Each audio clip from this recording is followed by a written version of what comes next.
This is Travelogue, and we are at the Red River of the Red River County. And to see her just like that in all her splendor is quite something. Now, she carries large proportions of silt because of the easily crumbled soil that's deposited in her basin, especially from the Redlands, and that's how she got her name. And just to see her this way, majestic, flowing southeast towards Vietnam, is quite a sight to behold. Now, we're going to be heading towards Yuanyang. Last episode in Hung He County, we set foot in the spiritual world of its ethnic minorities against the spectacular honey rice paddy fields. But here in Yuanyang lies the fabled mother of all rice paddy fields. We've just reached Yuanyang County, and this is the new town. It's called Nansha. It's newly developed, and you can see the town is just flourishing. But photographers will probably swiftly drive by to the next town, which actually is not the next town, it's the old town, and it's 30 kilometers up on the long and winding mountain road. Now, the reason why you'll go straight to the old town is because it's closer to the scenic paddy fields. And I've got this, my sour plums, to help me get over my queasy stomach aches. Hey, Lola! I'm over. It's real foggy outside. You can't actually see much. In fact, it's like about 10 or 20 meters visibility in front of us, and kind of getting worried because we're supposed to see the beautiful scenic rice terrace fields, and at this point we can't see much. Within like an hour we're climbing up 1,000 meters, so this is a pretty hefty climb, and hopefully when we get up there it will kind of clear. I don't know, at this point it's anyone's guess, but it's pretty bad out there. Yuanyang is the Mac Daddy of all paddy fields here in Hung He County. 95% of its over 2,000 square kilometers is dedicated to agriculture. The vast majority of the people here are from the Hani ethnic minority group, and all credit goes to them for cultivating these lands.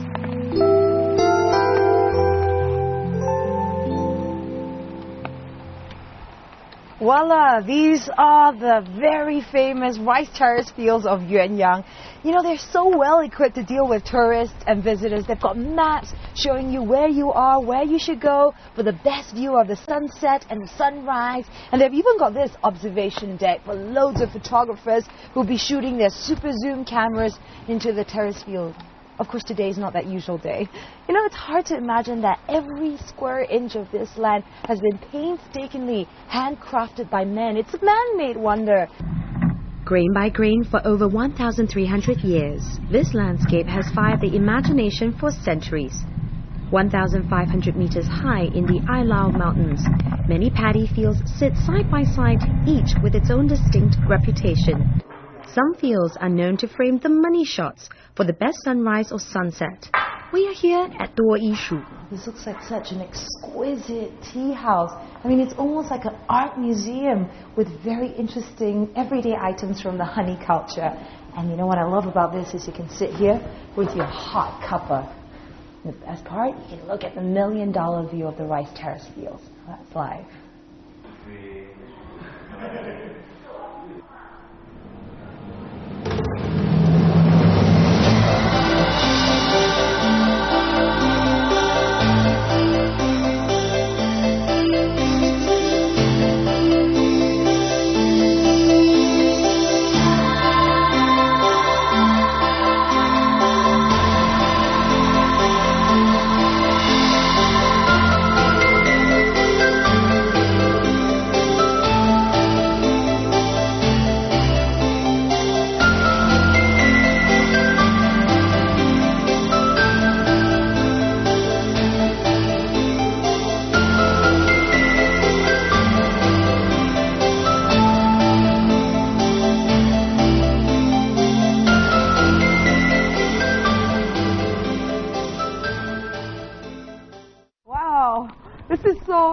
This is really something. We're playing a cat and mouse game with the clouds.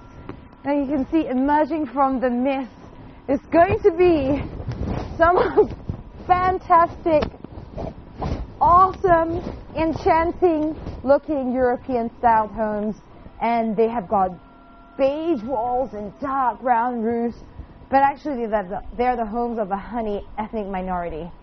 Now at this point I command the clouds with my dance to disappear.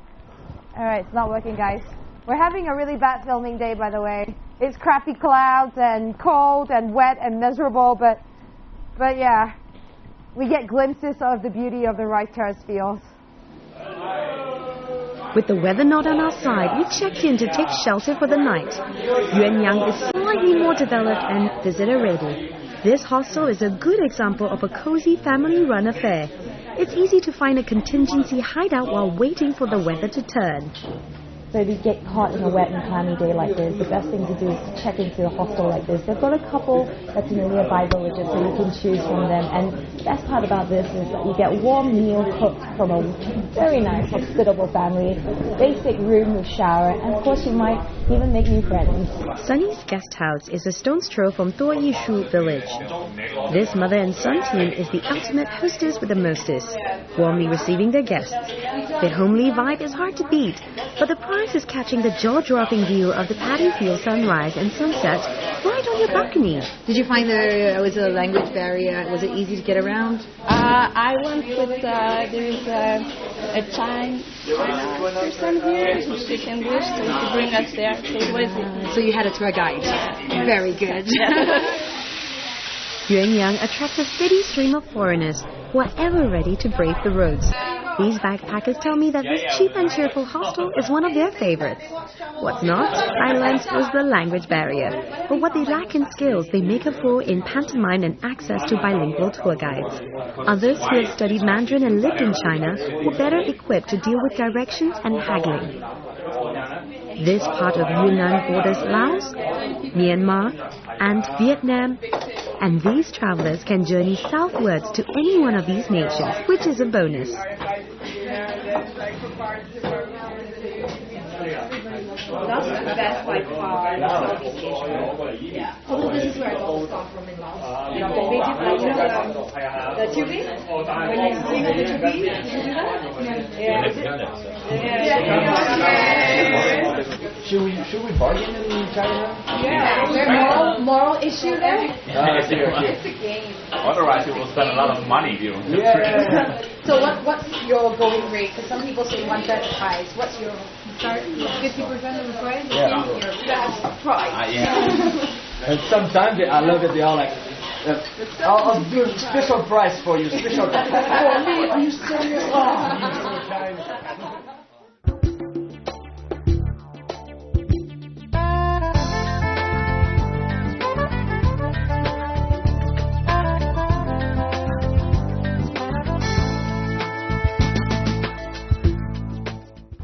Sunset at Lao Hu Tsui, or Tiger's Mouth, packs the biggest bite of marvelous golden light shimmering across the landscape.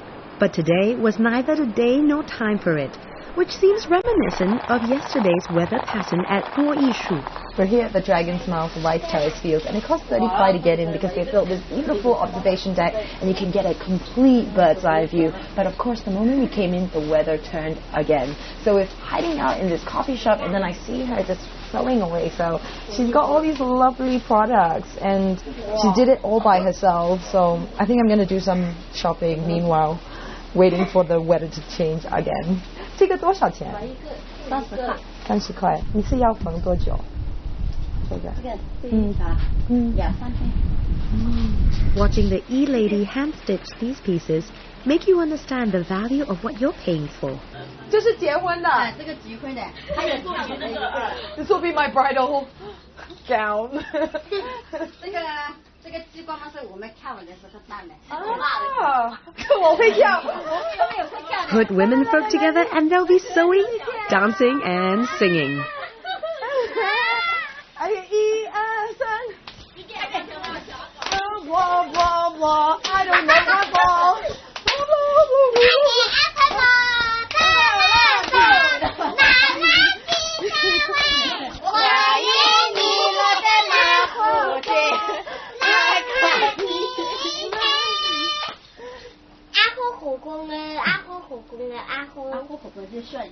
下雨了。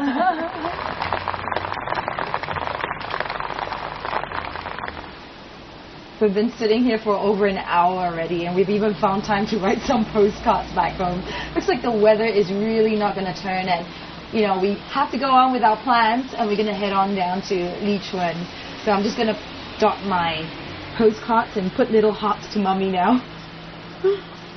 How's yours getting along? You alright? Finished. You haven't finished. Yours is a mess. Your handwriting is bad. Our next destination takes us to Lichuan, which is a 3 hours drive from Yuanyang, and it's known for its stunning green landscape. Most of the villagers are Hanis and wear traditional outfits as part of their daily lives. With just one main road running through Lichuan, it remains off the beaten track. We reached the town of Laomeng with stomachs rumbling. It was time for our daily grub, but our plans were up for some alteration again. You can't really believe it. There's a landslide that happened just down the road as we're going to Lichuan, and that's it. That's the end of our trip. Well, no, not exactly. We're not going to be heading down that direction, but we are here in Laomeng, and what we're going to do is we're trying to find a place where we can get lunch. The good thing about it, you can see like there's people out, you know, there's like a market day of sorts. That's what we heard on the street. And cars and trucks are just turning back because they can't go down that way. And right now my director and driver, they're trying to find an alternative route. At least, I'm not even going to say where else we're going to go at this point, but we're just going to go get lunch. So at least that's settled for now. It turned out to be rather fortuitous to have a stopover here, as the Zhuang, Miao, Yao, Hani, Yi and Tai came out in full force with their colorful costumes and tribal headwear. To see about 6 different ethnic minorities mingling and trading here is certainly surreal. Sunday is a market day here, and certainly not one of rest. It's a big event for the villagers who want to sell their produce and stock up on other provisions. A weekly affair sees a regular assembly of goods and people converge in Laomeng that makes a perfect photo moment. If you are coming by public transportation, it costs only 20 RMB and it's a short 2 hours drive from Yuanyang County.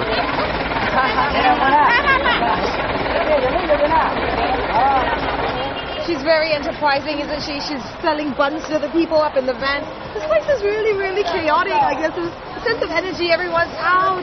There are different ethnic minorities, and you know, but there's still some sort of order. For the villagers in the remote countryside, this is one of their few social activities. This part of southern Yunnan is known for its tobacco output, while Laomeng is famous for the production of pipes. Although we couldn't venture out to Lichuan, our timing seemed impeccable. Walking around this part of China reminds me of Southeast Asia, and rightly so, since influences from neighbors have spilled across the borders. All the ethnic minority are out in full force. Does it feel like China to you? Yeah. That's what I keep saying to my friend, like, are we in China now? Yes, we're in China. Every day, it's fun. Yeah. As Laomeng lies close to Lichuan, it's a natural indicator of what lies ahead in that vicinity. That certainly helped to make up for missing out on Lichuan as a destination, as this is an equally spectacular treat. This is great. It's like an authentic ethnic fashion show. You can see lots and lots of different colors here in the street. Now, the sun is finally out in this Sunday market here today. And although earlier on we didn't actually get to see anything at Tiger's Mouth, but this is fantastic. I think it makes up for whatever that's happened. When journeying through this area, be prepared for any sudden change in your travel plans due to weather and road conditions. I'll say it once and I'll say it again. Nothing is more important than safety here. Though visiting a far-flung village sounds like a grand adventure, do as the locals do and only venture out when in the clear. All the like massive buses, they can't go through. So we don't know, but we just know that they've stopped the road. So what we're gonna do is we're gonna go to Jingping. Jingping is like 100 kilometers, which is like.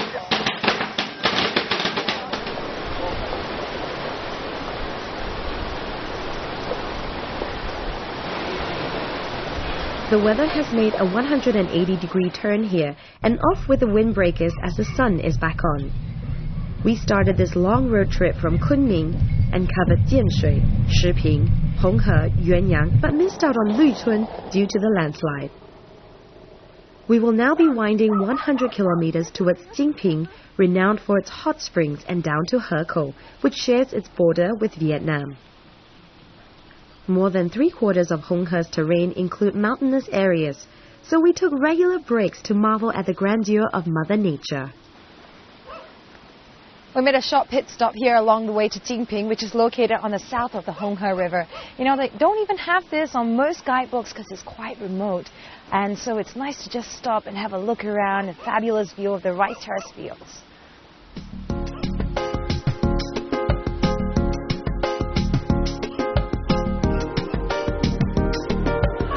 Rainbow! It took us 3 hours to travel 100 kilometers, and the sky was getting overcast. We finally reached Jinping town and checked in for the night after having spent almost a day on the roads. As we made our slow ascent, nature gave us some comfort and breathing space. We were literally a stone's throw from Vietnam, as it's just tucked around the corner.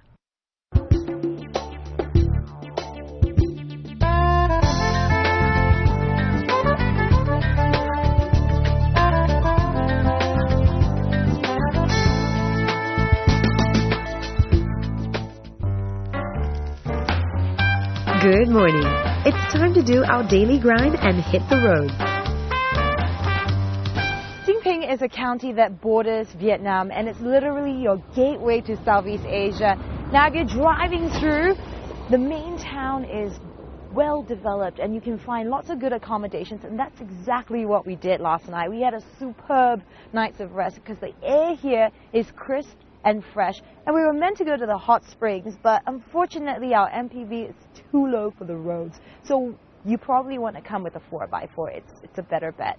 Now what we're going to do is we're going to head up northeast towards the highway, and we're going to go on a straight stretch of road, and that's got me super excited because I got enough of that winding road. So that's what traveling is all about. You got to roll with the punches.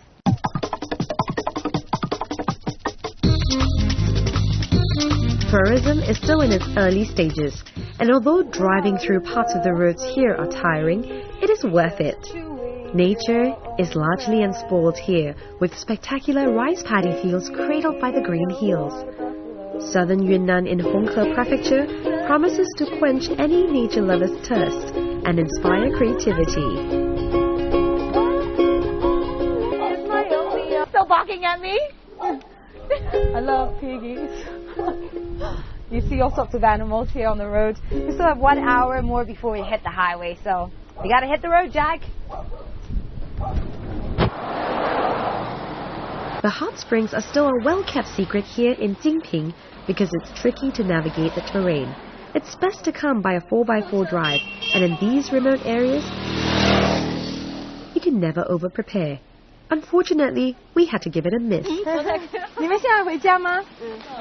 回家卖完东西了。卖完东西了。你们是什么族呢？我是彝族。哦，彝族。那你们是住在这个地区的？过山。哦，你住在山上。你要走回家吗？走得很远嘛。妈妈，大概要1个多小时的时间。就这样走回家1个多小时。哦。那我就不送你们了，再见。Guess what I discovered next? So Yunnan is known for its tropical climate, and you can find lots of different plant species. In fact, it has about 50% of China's floral species. And after it rains, there'll be mushrooms, and locals will pick it. Now, in my guidebook, it says here there are fresh red and green chilies, large dried chilies, chili bean paste, and it all comes from this little one. And this little fella is what they call chili that's growing towards the sky, because it literally grows up. And it says bracket, it's very hot. All right, so I'm going to try this little bugger. It is chili. Oh, it dropped on the floor. All right. The 3-second rule, you can pick it up as long as it doesn't fall on the ground for longer than 3 seconds. Here it goes. Oh my God. It's really hot. Water! Water!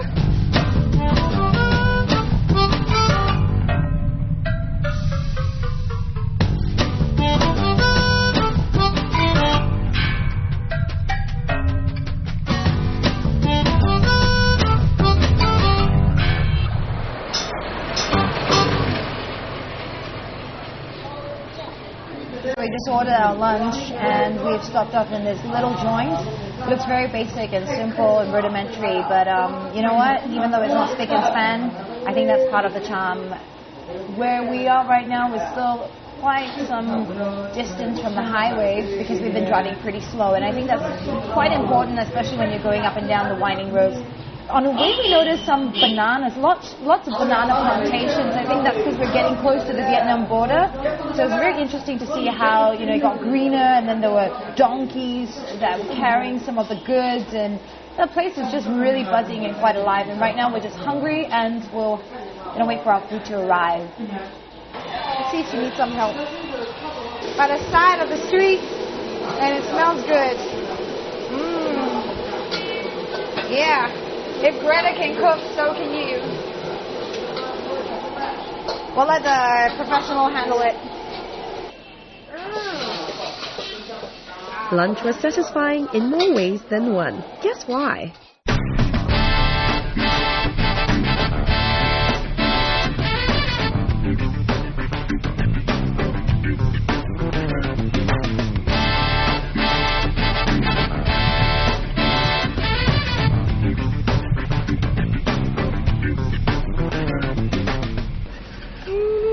Okay, so this looks completely mad right now because we're stuck in a jam. And in fact, I'm losing my mind. We've been sitting in here for a very long time. It was a good decision that we had lunch because the van that we saw about 2 hours ago is just in front of us. So basically, they've been stuck here for an even longer time, and there's nothing that we can do but wait it out and just amuse ourselves and just hope that we get through. Apparently there's a metal scaffolding that fell on this other van, so if you're up on this winding road, if one car, one van is in trouble, that's it. The whole line of us is just chock-a-block. So there's nothing to do but to wait and just try and find interesting things to do, like balancing this rattan on my head. Alright, I'm going to be in peace. Herco lies on the border of the northern Vietnamese town, Lao Jie, along the southern tip of Yunnan province. The mighty Red River flows down to this China-Vietnam border, spanned by a concrete bridge which connects the two nations. We're on the map right here, and we are heading straight towards Herco. And if you look at it here, this is the expressway, which we are currently on now. So we're going to be sitting for about 80 kilometers until we get to Herco, which is like literally on the gateway to Vietnam. So it should be interesting to see what the border cross-cultural influence is like. But for now, I'm super happy. We are on the highway.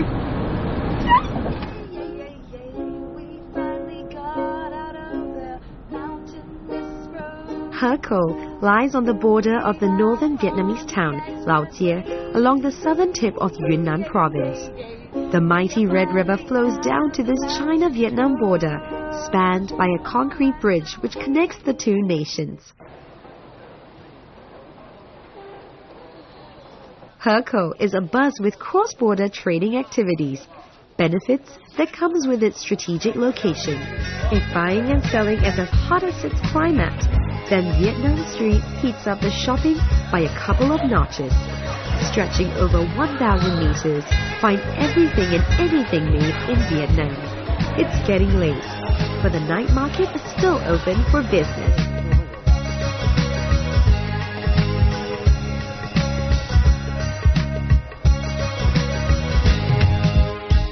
We've got about 3 hours left in this night market, and you know what? I really do want to just shop around because this feels a little like Southeast Asia, like home, and you know, the flavors, the smells. Actually, Hong He has been really surprising, from being up in the mountains where you can see just interesting ethnic minorities to coming down here. All of a sudden we're in the crossroads of like Vietnam and China, and everything feels just that slightly more familiar to me. So I think I'm going to have a good time easing into this place. It's been a hard day's drive, so good night until the next episode on Travelogue.